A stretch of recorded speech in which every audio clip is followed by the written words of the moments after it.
I think we have to recognize that Sri Lanka's problem today is the result of both internal and external factors. There's no doubt there was corruption, there was mismanagement, there were many, many policy mistakes made.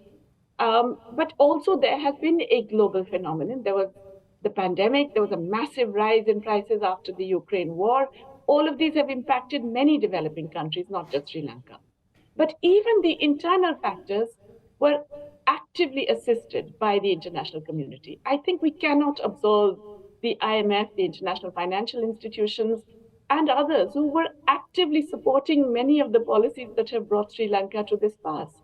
Whether it is the fact of encouraging much greater borrowing from abroad and the international sovereign bonds that were floated, which enabled the government to take on additional debt, which is frankly unaccounted for. All of these were done under the watch of the IMF. As was mentioned, Sri Lanka has been almost continuously under IMF programs, and in many cases, these were celebrated.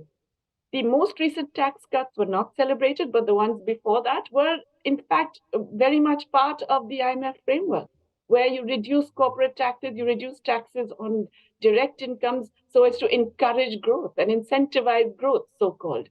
So many of the problems that Sri Lanka finds itself in today are the result of neoliberal strategies that were actively encouraged by the same financial institutions that are now declaring the debt is unsustainable.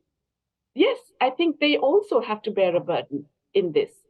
Similarly, the bondholders who demanded much higher returns, who said that we cannot we cannot give credit to Sri Lanka except on much worse terms because it's so risky. If you are getting a higher return because of a higher risk premium, you have to be willing to bear that risk. You can't turn around and say we want the full value of our loan back. And that's exactly what is happening. So definitely a haircut is called for. It's called for from all parties, all the creditors. Yes, the bilaterals. Certainly, I would argue private sector has to be involved. The IMF has accepted this in its own common framework, which is applying only to low-income countries. But also, in fact, the IMF and the World Bank and the international multilateral creditors themselves, because they have been party to these. And unless they begin to bear some of those costs, they will continue to be, let me admit, a little irresponsible in their policy advice to many countries.